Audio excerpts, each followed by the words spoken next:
then I realized you sent it through Podmatch. Yes, I also sent. I thought I sent it to you on email too. Oh, okay, I couldn't find. Anyway. Well, you're here. That's the good thing. Thank you so much for making the time to join us. And my goodness, I've been so excited for over a month now because I've been just excited to hear what you have to say and what you have to share, and learning how difficult this journey has been for you is a miracle. Oh, thank you. You're here with us, and those of you, of course, this is typical Schroeder fashion. I get excited, I jump into things, and I'm like, let me introduce my guest. Thank you for joining me on Love, Forgive, Live podcast. My name is Schroeder Aglago, and of course, today we have Miss Marie Alessi is joining us from Australia. She's an author, one of the top best-selling authors in Australia on Amazon, and of course people are buying the books off the shelf because what she talks about is so important and it hits everybody's core because we have all experienced the loss one after the other, except hers is a little different because it was sudden and it was her spouse and she had young children to take care of. So those of you who have been walking in this pain and this confusion that is hitting you, or you're now beginning your journey in this, and those of you who are in it for even longer than a year, please listen up. Take a pen and paper and understand that this is a teachable moment and you're going to learn so much, and run out and get the book. Anyways, so Miss Marie, take over and let us hear your journey about finding peace, love, and understanding, and walking through this pain.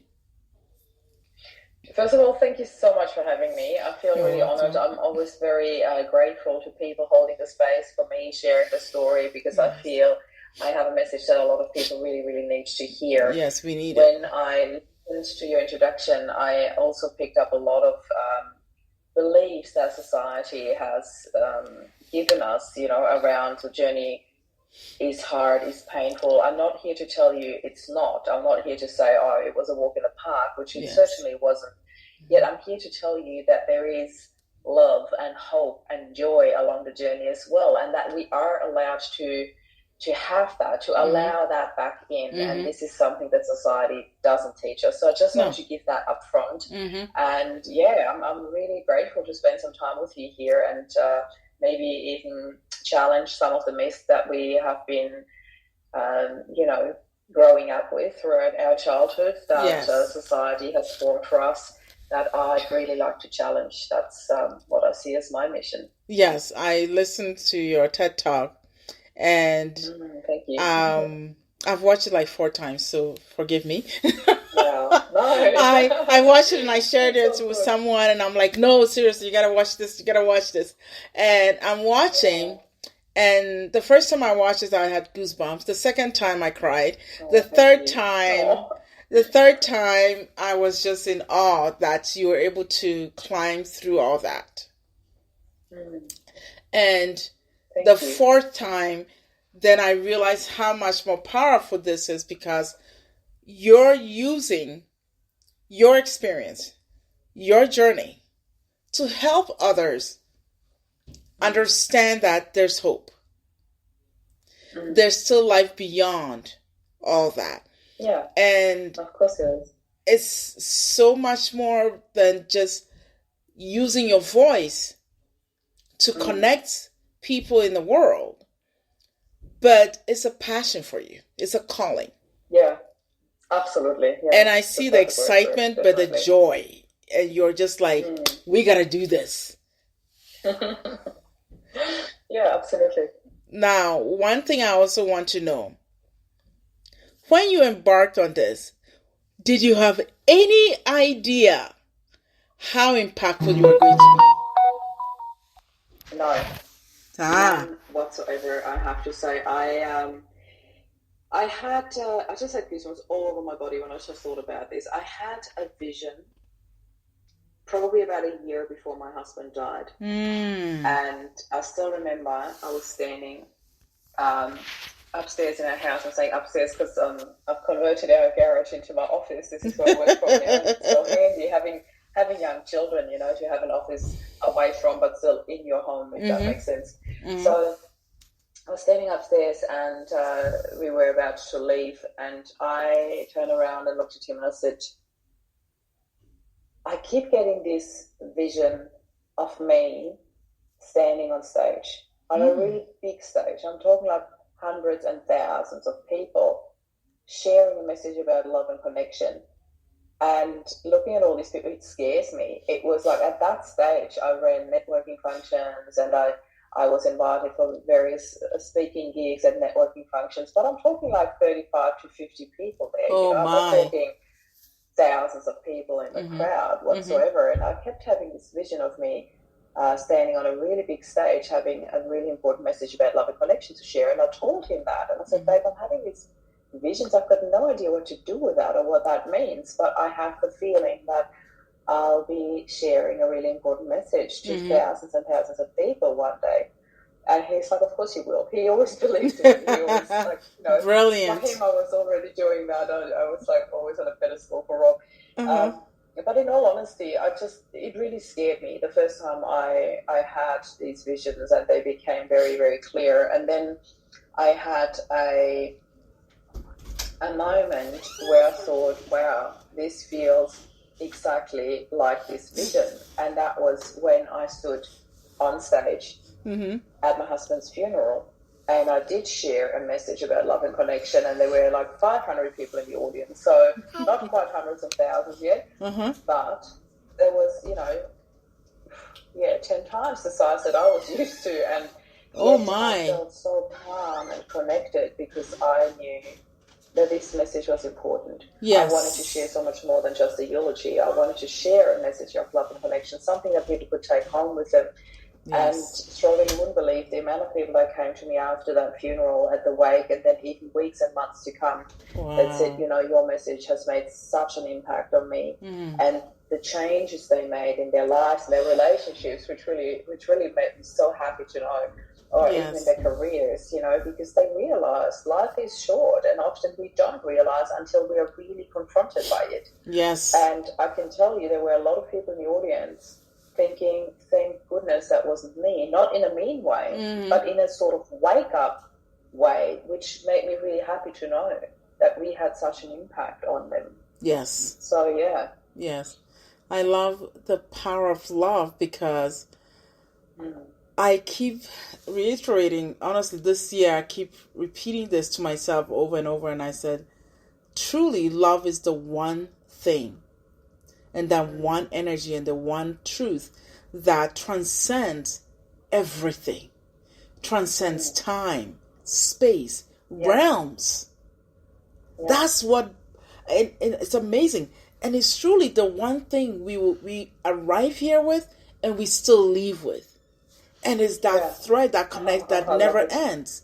And every time I think about that, it's powerful.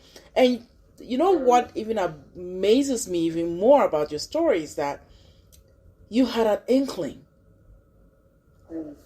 You had an inkling prior to your spouse even leaving. Without knowing what this was about. But you had an inkling. And it was almost like the journey had already begun. You had no idea. And you kept saying it was scaring you. I was just thinking, which one do you mean? Because there were a couple of tiny little signs that at that time I didn't want to see as a sign. I just acted upon them instinctively, like really just trusting my gut instinct, but not thinking at that time, oh, that was a sign, that was an inkling, that was a premonition or anything their likes. But I remember two very distinct ones. One was because Rob was on a business trip away, like 5 hours flights away from us when he passed. And one was when we walked him to the station, because we live quite close to the train station, and often Rob would catch the train to the airport because it's just so much easier and more comfortable for him to sit on the train and get out right at the airport, not having to worry about parking and anything. So he often called the train because it's just such a beautiful ride as well. We live right in the middle of the national park. So we walked into the station because it was a Sunday. And I'm standing there, and I don't know why. It was like one of those moments, where I said, come on, just stand with that. And the boys were with us. So I took a couple of photos of Rob and the boys. And I had this very bizarre feeling when I took those photos. And Wow. I don't even want to put names to it, names to my feelings. But I had a very weird, it's not that I took photos of them every time he left on a business trip, but there was something that told me to do that. And I just didn't. Mm-hmm. And as the train was leaving the station, I took a picture of the train leaving. Oh, my. And I thought to myself, why are you doing this? This is weird. It felt weird doing that, but there was something inside of me that knew that was important. Yes. And those exact pictures I posted a few days later, announcing that Rob had passed. So it was really just bizarre how that happened. And the other time I remember was when the day he passed, when he didn't call me. Mm-hmm. And I was trying to contact him the entire day, and my anxiety levels were rising. I'm usually not a very anxious person at all, but my anxiety levels kept rising during the day because he didn't call me back, and I kept coming up with excuses over excuses why he didn't ring me back, and maybe lost his phone, maybe this, maybe that.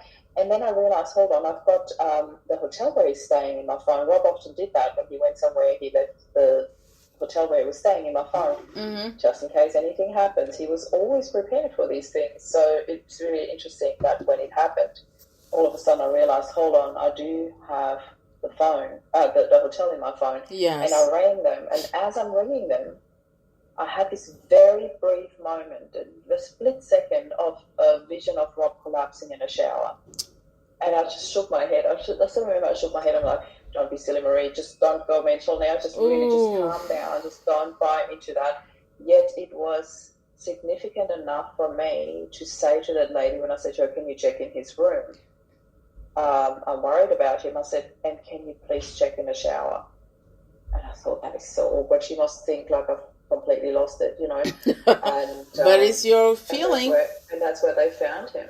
They found him in the shower. He had collapsed in the shower and died. So it was instant. He had a brain aneurysm. So it was just exactly what I saw. And that's really like in hindsight, you think, oh my God, I can't believe this. Yeah, it hit you hard. The moment it happened, I did not think, ooh, that was a sign, that was a premonition. I didn't think that at all. No. But in hindsight, it all fell into place, Yeah. It was really... That's powerful. Interesting. Very, very powerful. And yeah. Did that even bring any kind of level of peace to you? Because sometimes when people see... Yeah. I can't really say that brought peace to me, but it was a really interesting question because it just showed me how, not that I needed any more proof, but how connected Rob and I really were. For me to feel that, for me to follow my intuition. What brought a lot of peace to me was, and that didn't happen till way after, I'm talking like probably half a year into our journey. And I was talking about our journey after his passing. Mm-hmm. I have this really strong realization. And I'm saying that, I'm literally thinking about how to word that best for people to really get the full picture. It was not an aha moment, an epiphany, and that's what it was, and now I'm in peace. It was literally a process leading up to that really big realization. And that was that Rob and I had a soul contract, and that was part of it. We had chosen that. He had chosen that on a soul level.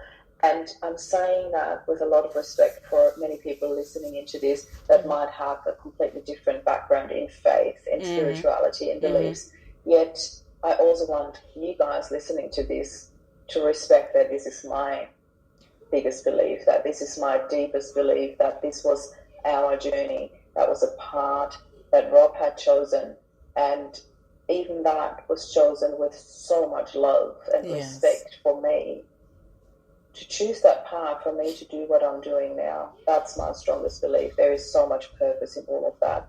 Nothing happens without reason. I'm the strongest believer in that, and it took me a while to realise what a huge gift that was from him, and that gave me a lot of peace.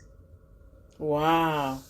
That's just brilliant. I love it. And please, I think your belief system and understanding resonates with my principles. I'm sure if you've listened to my podcast prior, all this, because I started this in 2020.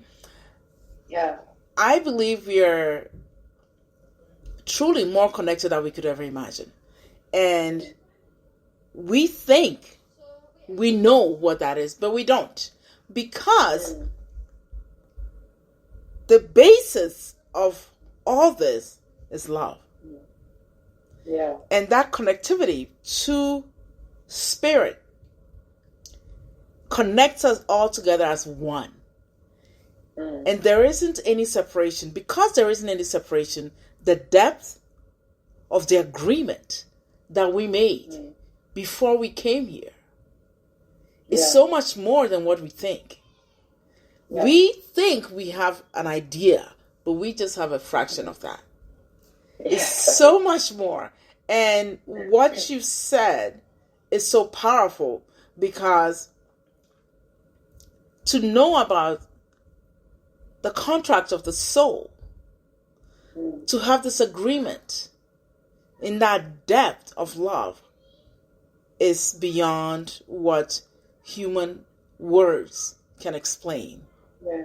And because it's so much more vast than we could ever imagine, there's a level of questioning sometimes. And with that questioning, I believe it brings a clarity. It brings a clarity because when you start questioning all the other aspects of this whole experience, you recognize that it is true. You recognize that, oh my goodness, my niece decided to come and make an appearance. Say hi. It's all good. Have a guest appearance here. Okay, go discuss it with Daddy, please. Okay. Thank you. Close the door. Okay. I love it. That's just life. Yes. Absolutely. Yeah, because the visit for the weekend, and I was like, Auntie has to do this. She's like, oh, okay. And then I come in here and I close the door, and she's like, but I still need to talk to Auntie. Oh, yeah. Yeah. That's all about priorities. I totally get that. Yes, she's 4. So it's like, but that's the thing, because love creates a meaning for everything we do. Yeah. And with Rob's exit, he wanted to make the exit or the transition meaningful. And based on what you're saying, my understanding is it's so meaningful and so important to him that he wanted you to live on and recognize that, yes, I may have transitioned into the formless, but I haven't left. I am still present. And that love is real. And it still goes on. But I want you to find the meaning and teach this. Show the world. Show people. Because there's so much more. It doesn't end here. Yeah.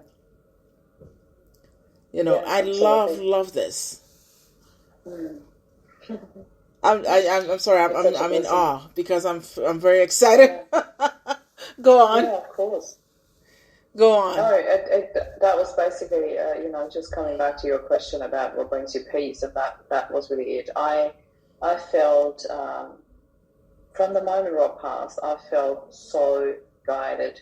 I always felt like, I can't tell you whether that was intuition or I just call it Rob guiding me, really. I felt he was with me along the way, like, just standing on stage when I held the eulogy, when I held this speech about love and connection. I remember we had this most beautiful church where there was tiered seating. So it was literally like, for us, somebody gave me that analogy and I really loved it.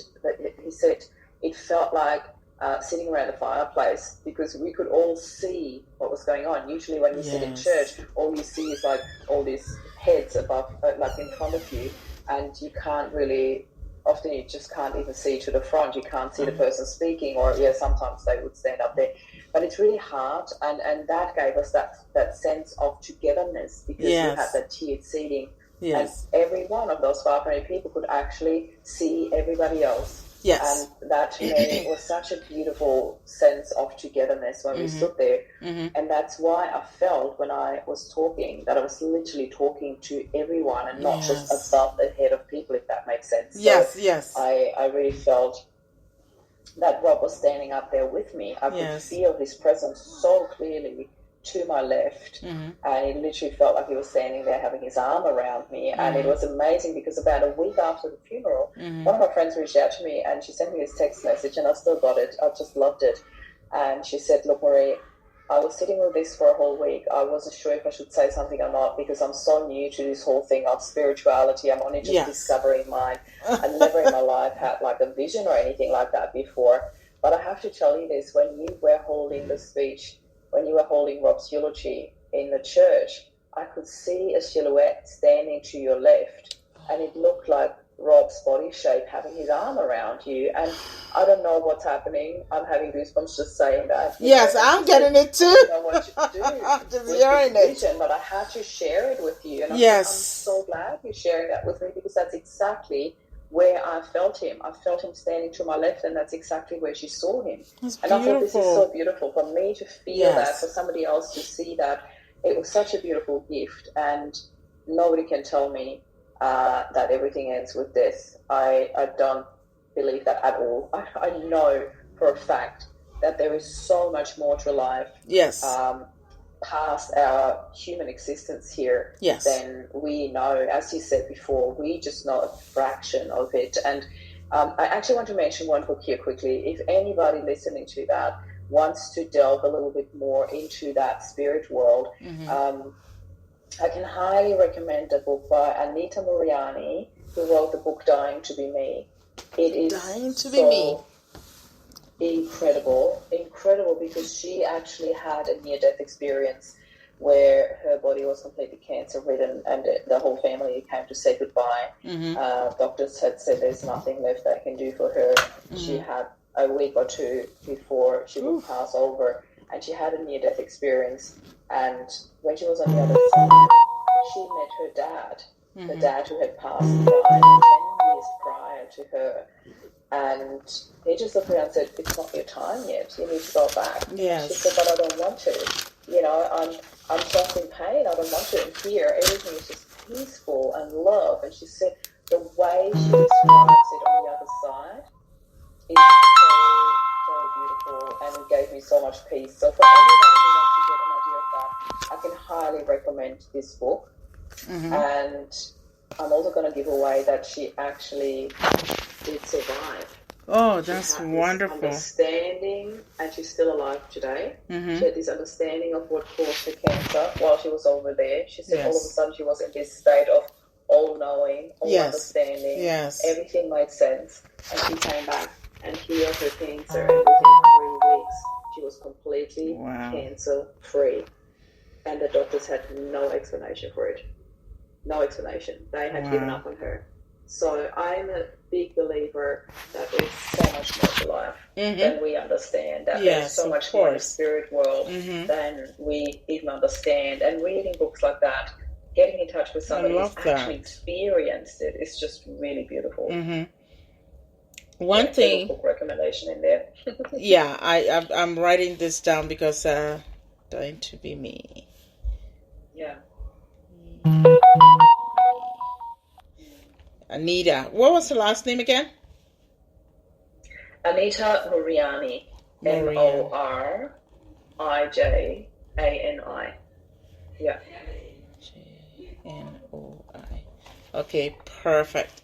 I'll definitely have to look for that book. I haven't heard from it about that book. So that'll be very interesting to read it, and I could even pass it on to clients because because it's one of the most recommended books that I recommend to clients a lot, because it's just really beautiful to delve into that space.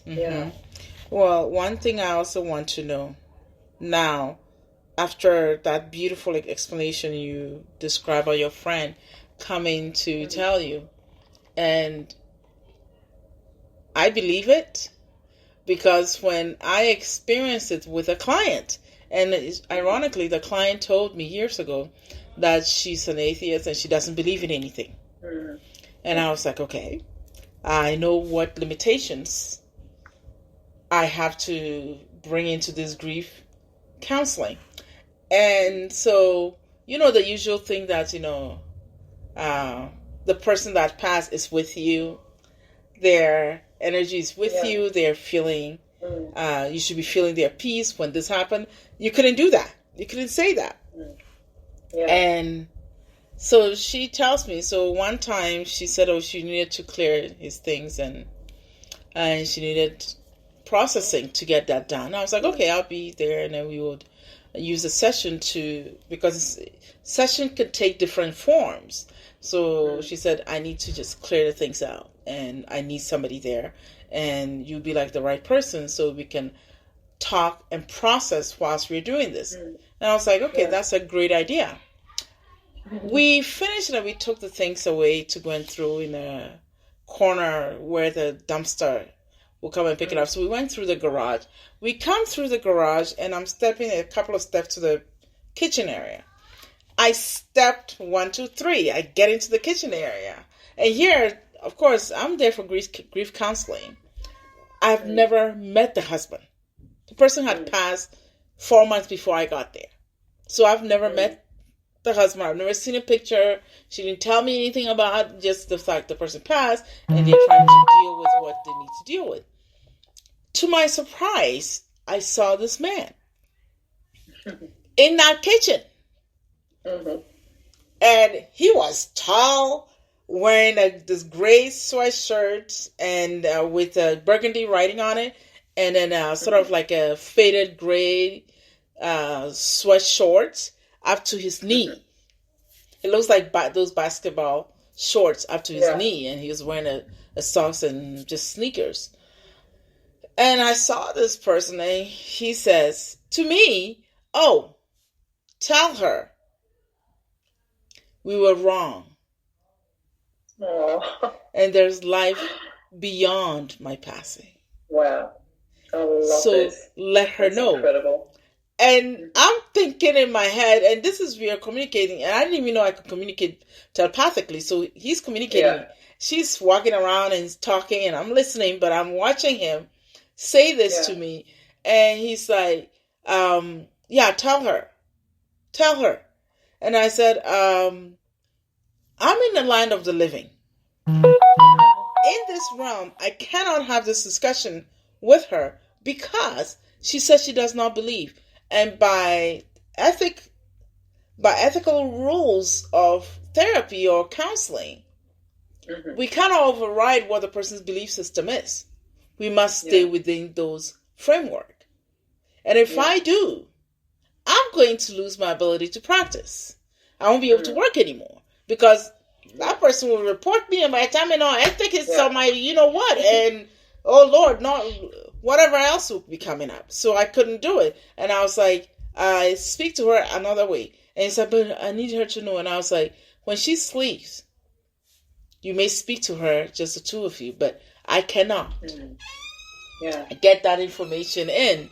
So as a result, it was a no-no. And it turned out, we went about, and then he looked sad. He just went like this and made that like a puppy face and then disappeared.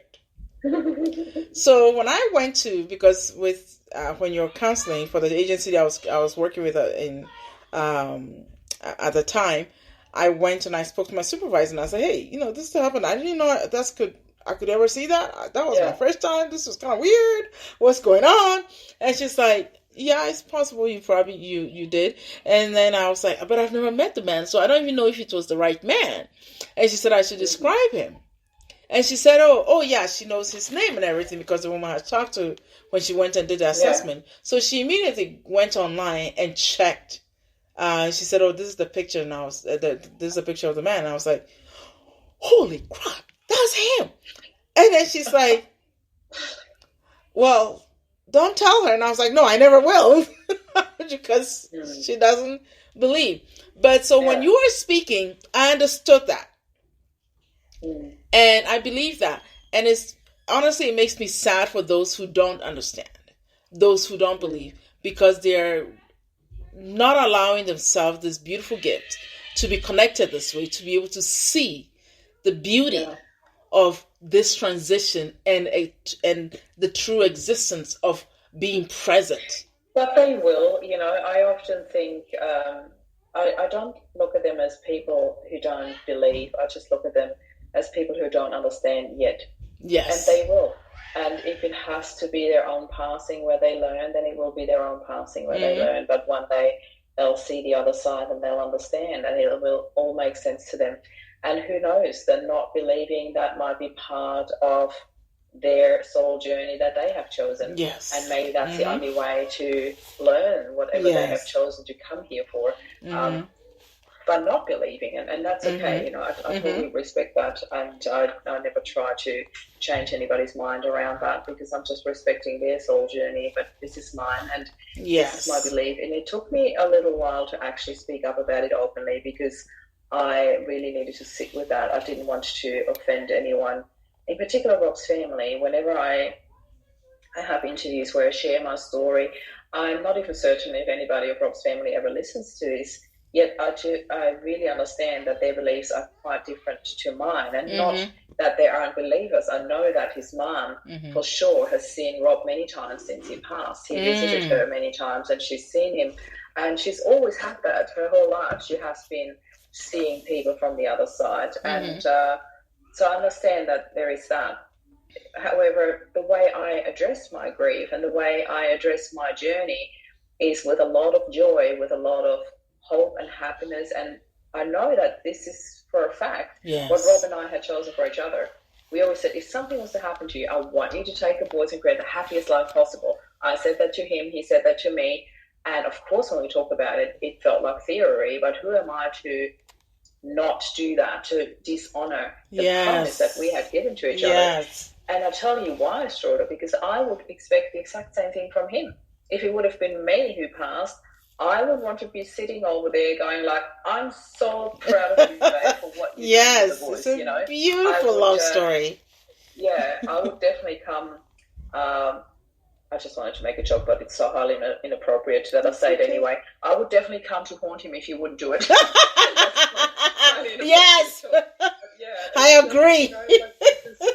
This is just something where I know that this is what we wanted for each other. Yes. And I know for a fact that this is what I would want for him. So that's why I live by that. You know, I promised that I would create a happy life, and that's what I'm doing. I love it. Yeah. I am so grateful because not always easy, but simple. Yes. Now, when did you start making up your mind to write the book? What prompted you to start writing the book? What prompted it was actually about a week after the funeral, I had a nervous breakdown, and I remember I was just completely falling apart. I was screaming. I completely lost it. I ended up on the kitchen floor, whacking the cupboard, screaming. I just need peace and quiet. And I just really fell apart, completely fell to pieces. And after that, I sat with my boys because I felt horrible that they had witnessed that I was so out of control. And at the same time, later on, I realized how important it was for me to do that, because it also happened to my son. And it gave me a really good base to stand on to explain to my other son what is going on. It was just incredible what we went through after that. And I said to them, I think I need to find help. I need to find somebody to talk to, because that's what they had. That's what everybody else was, like everybody else had somebody to talk to, but I didn't. So I felt like I needed to find that for me. And I did. I found the most beautiful positive psychologist, Emily May, and I worked with her for about 4 months. And it was like a fast forward, because with my background as a mindset coach and with her background in positive psychology, the two of us together in a room, it was like zooming through. I love it. Every time we came together, I was like, oh my God, yes. And I took everything straight to heart and straight on board. What she handed me, every tool, every thought, every shift in perspective was like a fast forward for me. And it was incredible. I felt incredibly gifted being with her. And I remember in her office one day, she had this most beautiful view overlooking the ocean, and I sat there and I said to her, you know, it really bothers me, the expectation from people around me that I'm supposed to fall apart and be the grieving widow, and they look at me and they just don't get it when I'm happy. They just don't get it. They see it as disrespectful, or I'm not grieving properly, or she's still in shock or in denial, you know, all these things, these judgment basically, because, and the judgment, I honestly, I just know that this is how they were brought up, you know, there's no mean intent behind it. It's just, they just don't know any better. So I remember she looked at me and she said, so what does grief mean to you, Marie? And to my surprise, the first word that came up was empowerment. And I looked at her and I said, wow, you wouldn't believe this, but the first word that came up when you asked me this is empowerment. And she said, wow. And I'm like, this is really bizarre. Like, this even through me, you know, like, although I had these beliefs and although I was the one making the decisions to allow happiness and healing into my life, empowerment really surprised me. And I looked at her and we talked about it and how I meant it. And I said, you know, I just felt so much strength since Rob passed. I literally felt like when Rob died, it was like he was pouring all of his strength into me. Yes. I always felt guided, supported. I have never felt such immense strength within me since his passing. And I see that as a gift. I know that is one of his many, many gifts to me. Yes. And this is one of many reasons why I felt so empowered throughout the process, because I had all the strength I needed. Yes. And I did not expect that. This is not what you expect when your husband passes, honestly. And that moment I said to her, I think I need to write a book about this. And so I did. About a month later, I started writing, and I literally wrote and edited and published a book within 4 weeks. Wow. It was incredible. It was like a download, and I just sat and I wrote the book. And a beautiful lady, Pam Brosman, she took me under her wings, and she helps people to, you know, create a story, to create bestsellers. She actually gave the book a title, and at first I wasn't even too sure about it. And then I thought, what else could it be? It's a perfect title for the book, Loving Life After Loss. I just absolutely fell in love with it. So much so that when I realized, you know, as you mentioned in your intro about me, the book not only became a #1 bestseller, but it also ranked in the top 100 of Australia. And that was so unexpected for me. Absolutely unexpected. I just did not see that coming. and then I traveled around the world with the boys for 2 months. We just wanted to create new happy memories, experiences, not be around for all the first milestones like Christmas and birthdays and New Year's, all that stuff without Rob. I didn't want to be here. It was a very clear decision of me to pack up the boys and go travel around the world. We traveled so well together. It was an incredible experience. That's beautiful. And in Vienna, where I was originally born, I had this epiphany where I thought, this is so much more than just a book. I have got something that the world needs. If that's the reaction, you know, if a book where I thought it was just, on quotation marks, our story, you know, Love Legacy for Rob, talking about how we met, how we fell in love, and how we created our dream life, and then how Rob passed and how I dealt with it. That was the story, Loving Life After Loss. Yes. I didn't think beyond that.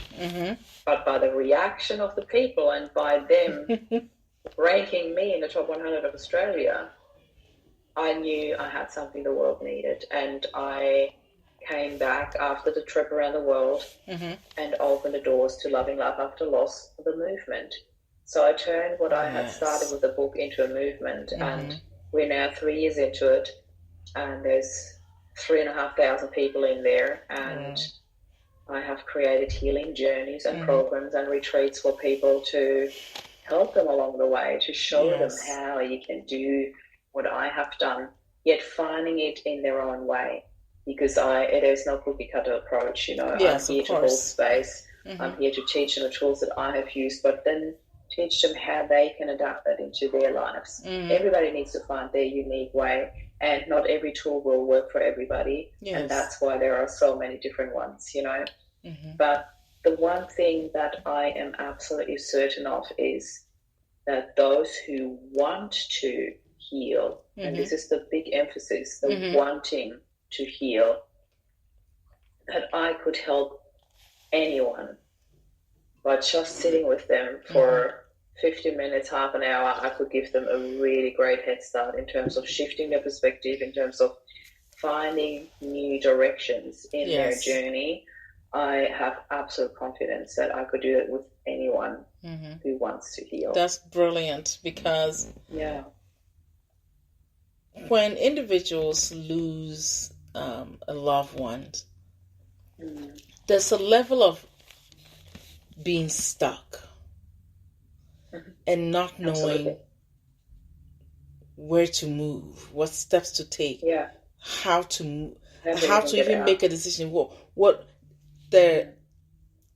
I remember there was a client that came to me, even the simplest thing, like speaking to the attorney about the assets.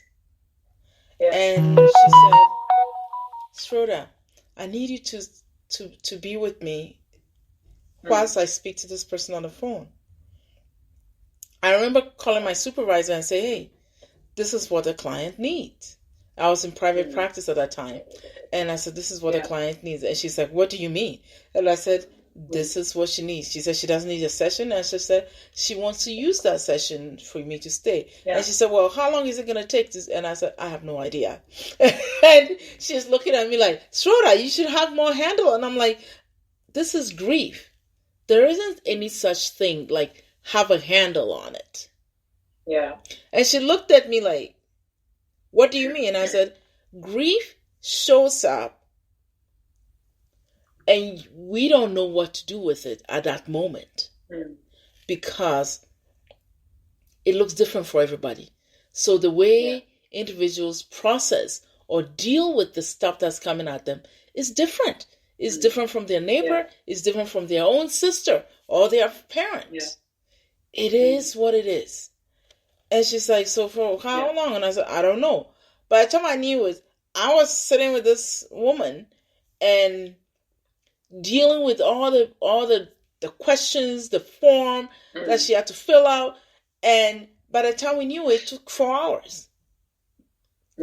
And when I had to go back and explain to my supervisor, she's like, so what did you do? And I said, I was there, and sometimes she would hear a sentence and it wouldn't sound right. So then I had to repeat the sentence to her. Then she's like, okay, I got it. And that's what happens because people get into this stuck position. So it's a beautiful gift to know that you can at least forge some sort of a path. That grief is just as unique as the person experiencing it. It really is. And there are certain things that we can all do, but we have to do it in our way, in our very unique way and time frame. You know, there is no rushing things. There is no, okay, today you do this exercise and tomorrow you do that exercise and in a week you're done. That's not the way it works. Well, for some it may even, but for others it may take years or decades, and that's okay. I just really trust the process. I trust my intuition. I trust my guidance.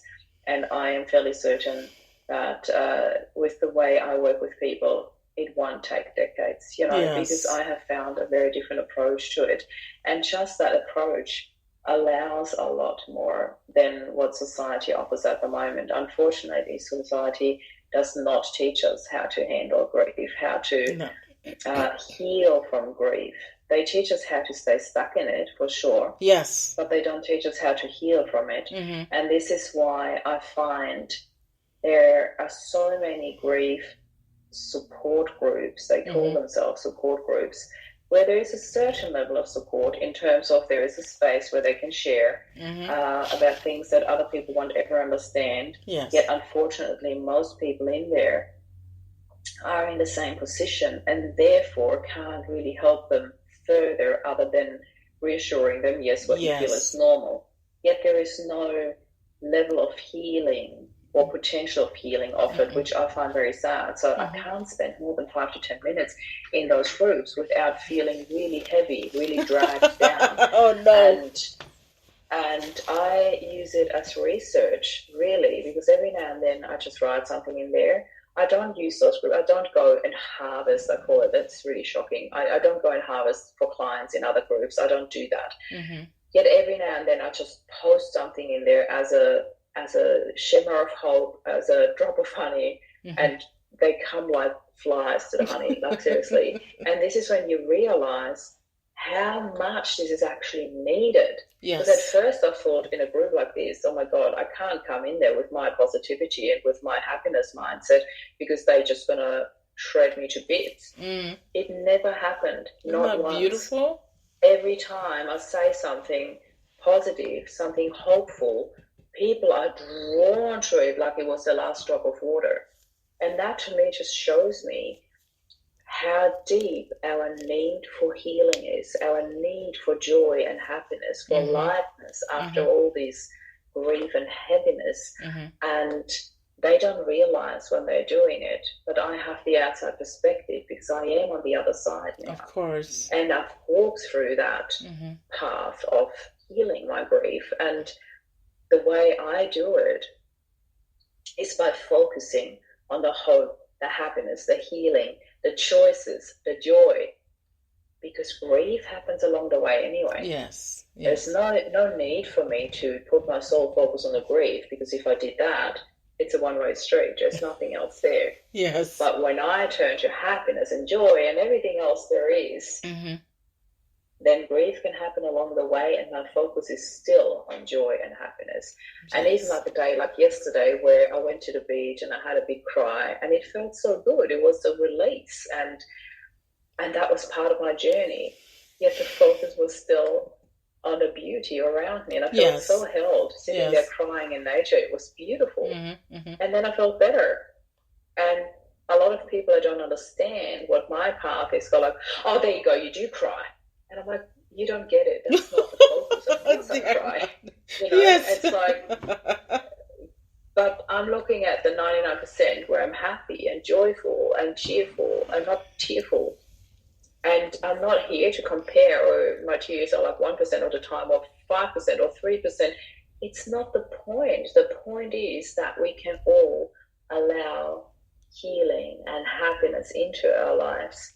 That's what I love. And it doesn't mean that you're not grieving. Yes. So, yeah, it is just a very big shift in perspective that society certainly does not teach us. Yeah. What I sometimes or even tell clients is this, which is exactly what you're saying, is that recognize the beauty and the time the individual spent with you.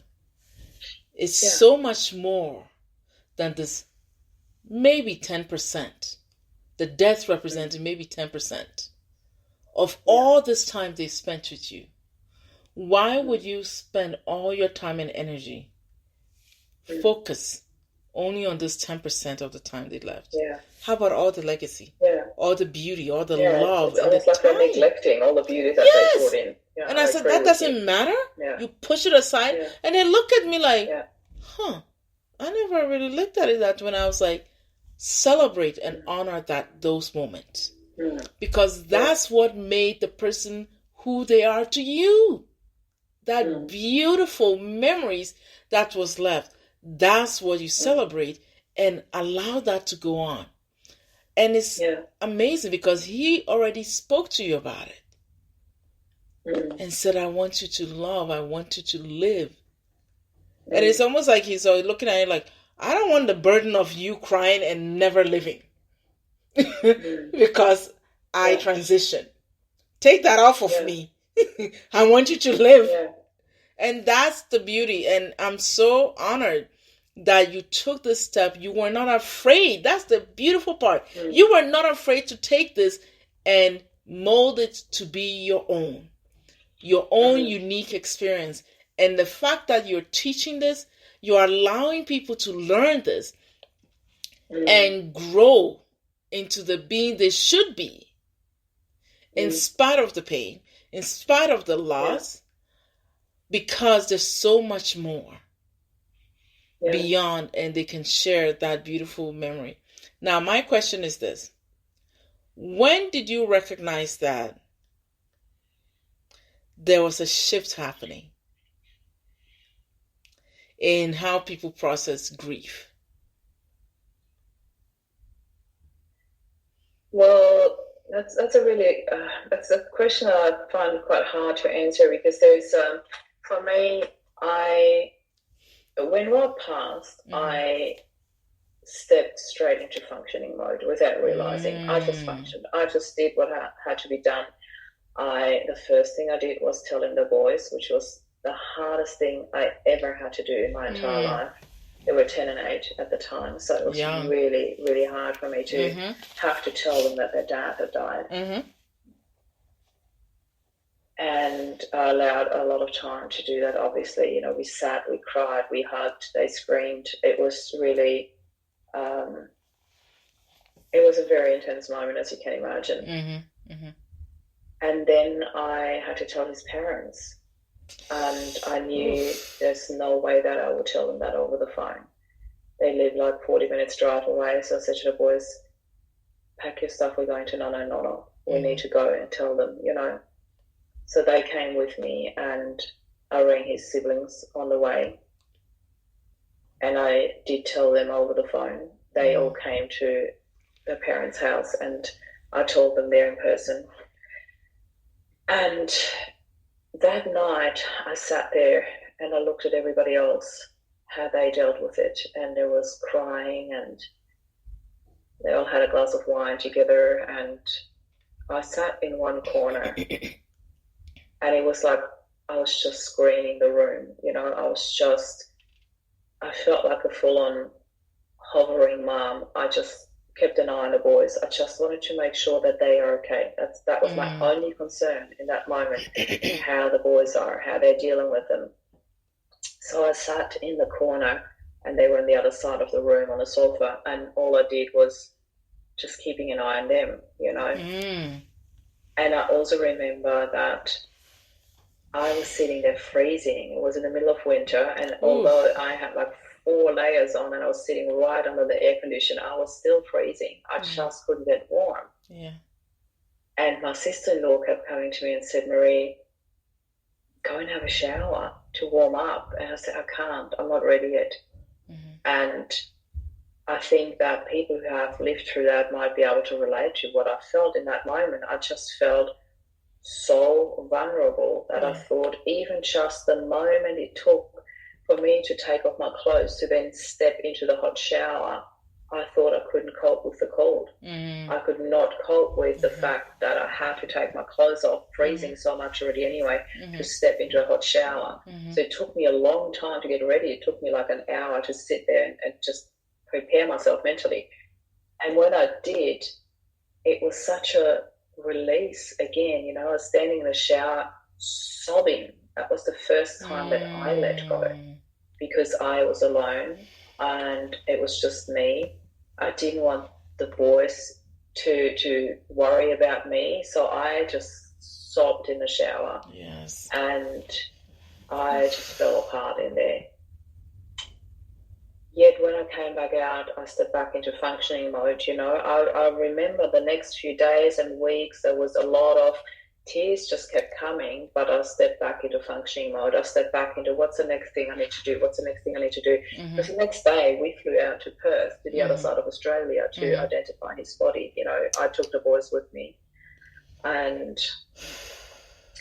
then the funeral, and, you know, with me standing on stage and sharing that story about Rob and love and connection, and then the wake, there was so much joy and laughter at the wake, you wouldn't believe it. It was really beautiful. It was like a celebration of his life. And I just thought to myself, Rob would so love this. He would so love this. He always said, you know, I want people to come and laugh and have joy. That's exactly what happened. So in that time, Mm-hmm. I started realizing that I was doing things so differently to most people. You know, it was not the Whoa. usual everybody's wearing black and crying. It was like everybody was there telling stories about him and sharing funny stories about him. And like when the siblings all came together and wrote their eulogy together, and one of Mm-hmm. their cousins actually read it out because they felt Yes. like they wouldn't be able to do it. There was so much laughter in the room when the cousin read out the eulogy because they came up with all these hilarious stories from his childhood. And like one of them, you know, he made his sister lick the freezer and her tongue got stuck on the freezer. You know, they came up with stories like that at the funeral. And I just thought, oh my God, I knew that story so well, you know, but it was just so beautiful. And Mm-hmm. this to me was a step-by-step realizing how I was handling things differently, how we went through that very differently, and how well needed that was. Really, Yes. people needed that different approach. Mm-hmm. And for a lot of people, it was very confronting. And some may even say disrespectful. Yet to me, it was just the way that Rob and I were together. To me, it was just an honoring of who he was and who we were together as a couple. Yes. And I thought, there's no way that I'm going to change that because I know that's what he wanted, and I know that's what my most beautiful way of honoring him is, still is. And that's when I started realizing, you know, just by how people reacted and looked at me like, some of them looked at me like I was crazy or, you know, whatever.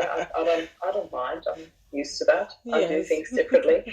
And I also see the joy and the hope and the laughter and the healing that it has brought to so many people that I have worked with over the years. So I see nothing but blessings in that journey now. Yes. But it took me some time to get there.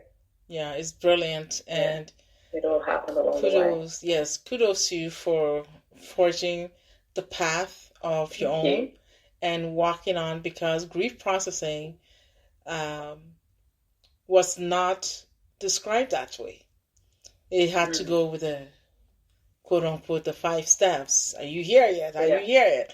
And it's frustrating to people from our conversation prior that it didn't look the way that it was described. Yours was different. And you were like, I don't fit in any of this. What is this? This doesn't matter. And I'm sure other people were thinking, what is she doing? Why is she not fitting in? And probably that's what most people were doing. That's what they were doing. That's why they were saying, well, what's wrong? And then before they got upset with you or felt judged, they felt the need to judge you, they were looking at that model.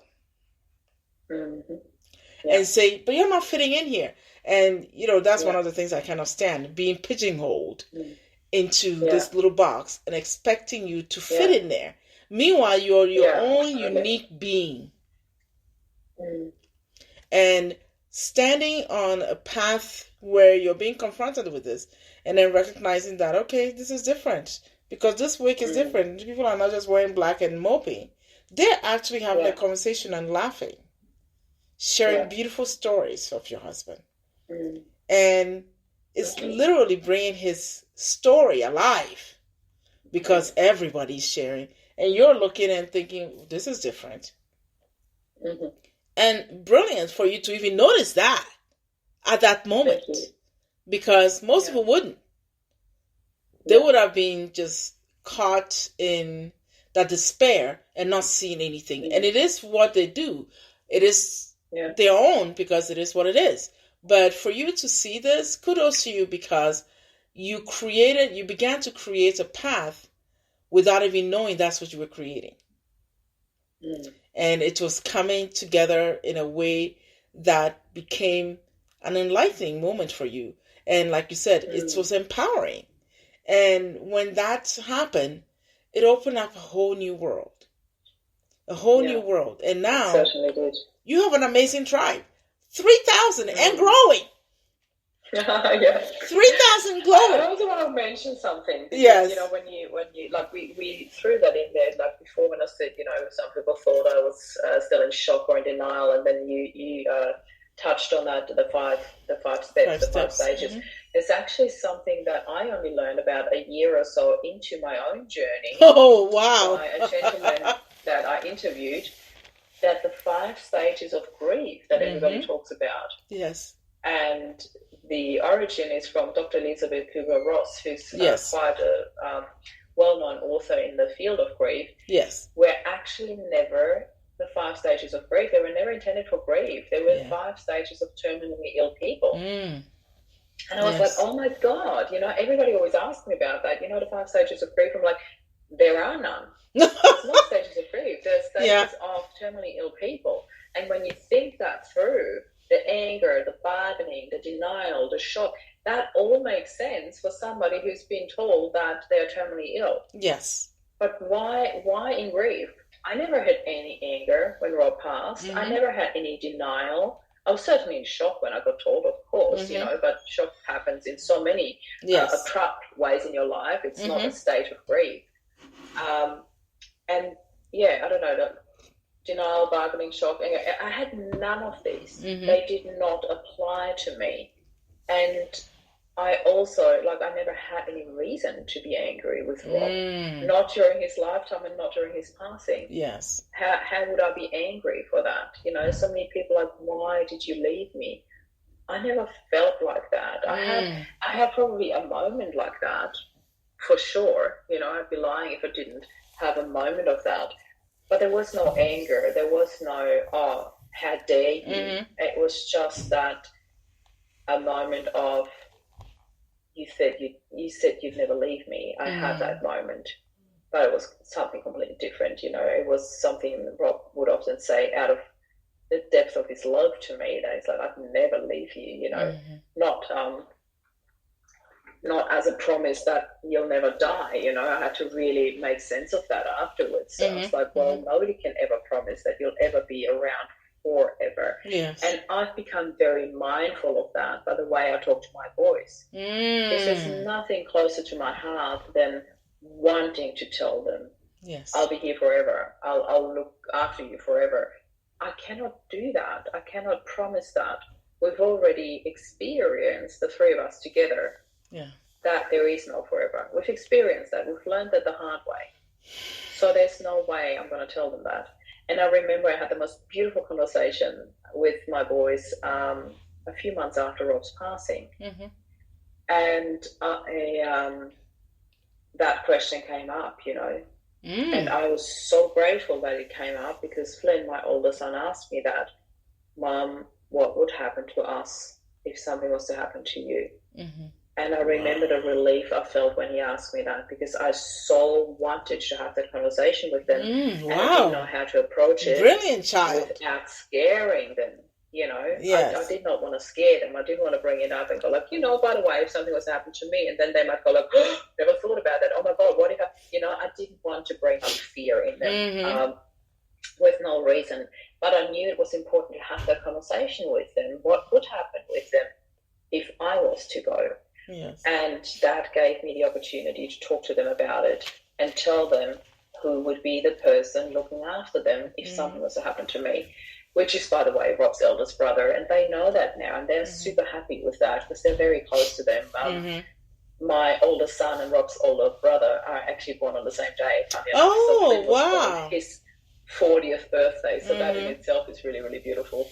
Yes. And he's got an amazing, beautiful partner who I absolutely adore. So it's really beautiful to know that they would be in a perfect position.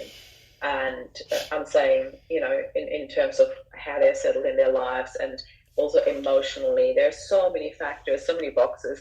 That nobody can ever love your kids as much as you do. Yeah. But they certainly come closest to it. So yes. No, I understand, because that's something I do think about. And one of a friend, my daughter said, Mom, she's like a second mom. And I was like, really? And then that friend thought I'll be upset. And I was like, no. I'm actually glad my child has the capability to want to love another person, as her mother always sees that. It has brought so much peace to me, having had that conversation. And I also had this conversation with Sonia, like Renzo is Rob's eldest brother and Sonia his partner, and I had this conversation with her over Christmas. Actually, we talked about that, and oh my God, lots of tears, as you can imagine. It was so beautiful. It went so deep, but it made me feel at peace. For the first time in my life, I was at peace, and my intuition tells me that I'll be around for a really long time. Yes. I don't have like a premonition that I might go early too. Yet just the fact that I know that if something was to happen, they're in a really good space. Yes. Gives me so much peace as a mom, you know, as a sole parent. Yeah.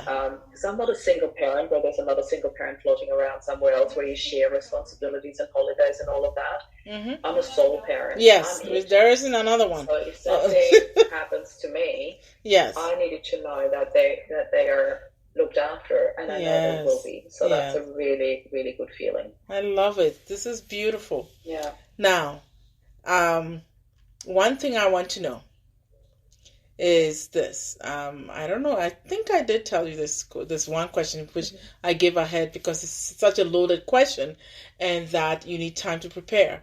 Knowing what you know now, if you had to give any kind of wisdom and knowledge or advice you would pass on to your younger self, what would that be?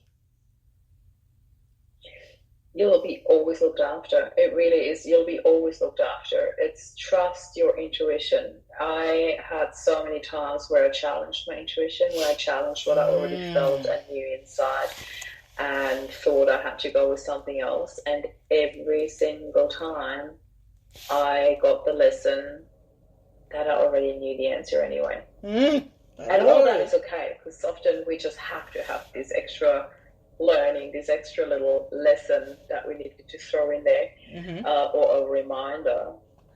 But really just connecting with my higher self, with my higher self, with my childhood self, with, like, there's so many parts of us. Yes. And I did the most beautiful exercise around embracing all parts of me with a beautiful, beautiful coach that I work with now.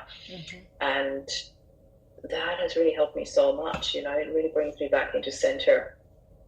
And that's what I would want my younger self to know, that I can trust that a lot easier and not constantly fight it. Oh, one more thing. I need to throw one more thing in. Okay. Forgive quicker. That's a lesson I would like to. Oh, I love that. Forgive quicker. Yes. It's really not worth holding on to. It's a beautiful 5x5 rule, you know, something that is not worth, that it's not going to worry you anymore in 5 years' time. It's not worth thinking about for more than 5 minutes. So allow yourself those 5 minutes. Yep. Let it all out. Get angry, get upset, do whatever. And then after 5 minutes, move on. It's really. I like it. I'm so glad. Well, thank you for taking time out of your busy day. And how can we get the book, and how can our audience get in touch with you? Anyone who's going through something similar to this and wants to know, for their friends, their neighbors, please, how would they get in touch with you? I think the easiest is always my website. That's my first name, last name.com. So it's mariealessi.com, because from there you can find a link to my first book, to my second book. We haven't even talked about the second book, but anyway, you'll find it on the website. It's Happy Healing. And you find my TEDx talk, Redefining Our Image of a Widow. You find the link to all my journeys, courses, retreats. You even find a link to book a chat with me if you want to get in touch with me personally. And a lot of different interviews that I had the honor of speaking with people, and also media appearances. It's all on my website. I think it's the easiest to just go there and then work your way through. It's a very easy to navigate website. Thank you, Romana. My beautiful friend has redone it for me, and I just absolutely love it. Oh, good. We all need somebody to get it done for us.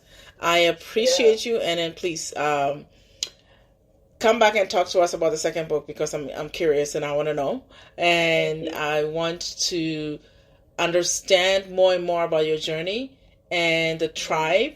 I think you're going to keep getting more and more, and the goal is, I think it needs to be global. Globally, people need to come together and relearn what grief looks like and redefine that, And Absolutely. I think as soon as we do that, then it'll take the stigma and the fear associated with things, and then we can actually put things in place, plans in place, even though it makes no sense to anyone to say you plan for grief, but at least have the knowledge and the wisdom and put together before it hits you, and you're like, okay, she's got some kind of a plan.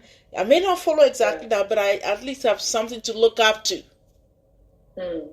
So you don't need to make a plan for grief, but for those of you who are in a very lucky position to still have their partner around, have those conversations. It is so beautiful. You'll be surprised what comes up and how much that will deepen your love for each other as well, to understand what your partner's wishes are. We often so shy away from these conversations out of fear. Yes. Yet I am so grateful that Rob and I had these conversations, and it gave me so much direction and guidance and peace. So have the conversation tonight. Yes. Perfect excuse for a candlelight dinner. Oh, yes. Thank you so much. Now, like I said, come back. Let me know when you have the time to come back for the second book so we can talk more about it. And I wish you the best blessings. And for your boys, amazing. I think they've got a mom who is a trailblazer for the rest of us to learn and understand that the fear needs to be put aside, and that we can still create meaningful lives beyond the pain, beyond what has happened to us, and then create peace and the love and the joy and just live. Because as we live, we begin to see where we can be of help to any one of our brothers and sisters here on this planet school. So thank you. Have an amazing week, and I pray your book goes beyond what you could ever imagine, and I can't wait for more TED Talks from you. Thank you so much, Rhoda. Thank you. Thanks, and then everyone. Yes, and have an amazing week. Take care. Bye-bye. And enjoy your winter, because now we are starting with spring here, but you're getting winter there. We're in fall now, so yeah, it's getting colder, but it's still quite nice. Oh, 24 degrees Celsius. I've got no idea what that is in Fahrenheit, but yeah. Well, sitting here sleepless. I think that's like 40, 50, I think, because if you have to add 35. I think there's no idea. There's a weird formula, but the one I do is I add 35 or take 35 over. I add 35 to get into Fahrenheit, and then I take 35 away to get to Celsius. I don't know if it's clear or not. I'm not a math major. Thank you again. Have an amazing week. Bye-bye. Bye for now. All right. Those of you who have stayed, thank you. And, of course, I'm just stoked for our guest. I am going to keep hitting her up because I'm so pleased with all the work Marie Alessi has done. And I'll get you the information. Contact me. I'll be able to get you the information on her book and her website. And you can learn more and more and more. I love you all. Thank you for joining me on Love, Forgive, Live podcast. The email that you can reach me so I can get you the information for Marie is love, L-U-V, give, G-I-V-E. Oh, no, sorry. L-U-V, the number 4, G-I-V-E, give. Okay, I'm confused. Let me repeat this. It's L-U-V, the number 4, give, G-I-V-E, live, L-I-V-E, at gmail.com. You can contact me. I can get you the information for Marie Alessi. I can't wait. I feel like I'm going to buy 10 books and send it to family and friends and everybody who is going to be taking part in this. You take care and have an amazing week. Love you all. And I'm so excited that I talked to Marie because it's a beautiful story and a journey, and I couldn't have, met a better human being. So I'll see you guys next week. Take care. Bye-bye.